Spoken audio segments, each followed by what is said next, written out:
Hello and welcome to another edition of Enta Wonders. My name's Adam, and today I'm wondering about Adam Grant's Give and Take. You may have seen my other video on his other book, Originals. This one's really cool. It's about giving versus taking and who's more successful. So he basically breaks it down into three categories that people fall in. There's givers. These are people that are always giving, whether it's time or energy or whatever. They're helping others. There's the takers, who are always taking. And then there's the matchers, who are kind of between. It's pretty pro quo. So the really interesting thing about all this is that givers, as a leader, givers create psychological safety as they make it safe to share information. So if I'm a leader of a group and I'm sharing people information about my struggles, about innovation, about ideas, it opens the door for everyone else to do the same. So givers automatically create that psychological safety we're all looking for. The other cool thing about being a giver is that when you have an idea, if you're always giving, and you have that relationship with everybody, you get extra credit for offering ideas that challenge the status quo. We talked about idiosyncrasy credits before. You get way more of those. Whereas a taker, always taking suggests a new idea and they'll be dismissed. They don't get that extra credit. They don't get that pause to think that you've been prejudged, so to speak. So there's a couple things about givers and takers, and we'll focus on them because matchers are kind of in the middle. Takers kind of open themselves up to this responsibility bias, whereas they're thinking that their contribution to whatever it is they're doing is actually higher than what it was. And then so their taking leads to more taking.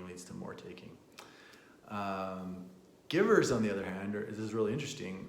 Studies have shown that givers are at both the top and the bottom of the success ladder. So they are simultaneously the best and most successful and the worst. And then takers and matchers somewhere in the middle. So why is that? So Adam talks about this thing called Otherish Giving.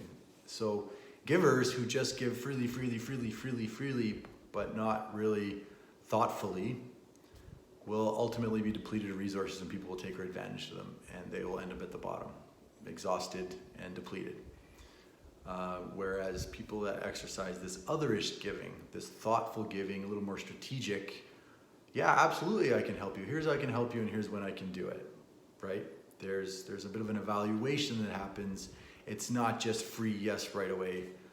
There you go. So that's how givers are at the top and the bottom. I thought that was a pretty cool concept to think about it. And I've heard many stories of people that say, I just don't have the time. I don't know how to say no.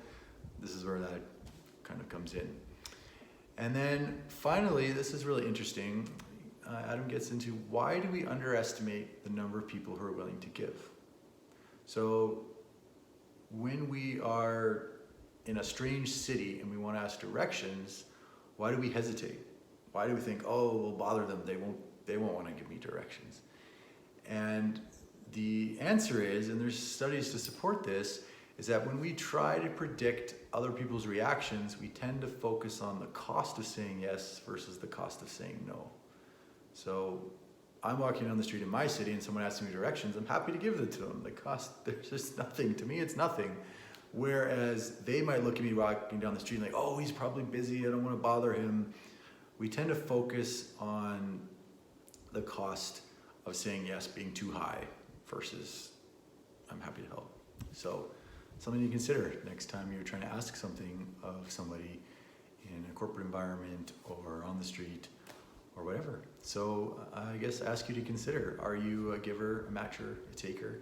And if you go to Adam Grant's websites, he's got quizzes for all this stuff. He'll give you a score and you can kind of see where you sit on things. Yeah, definitely encourage you to read it, Give and Take. Cheers.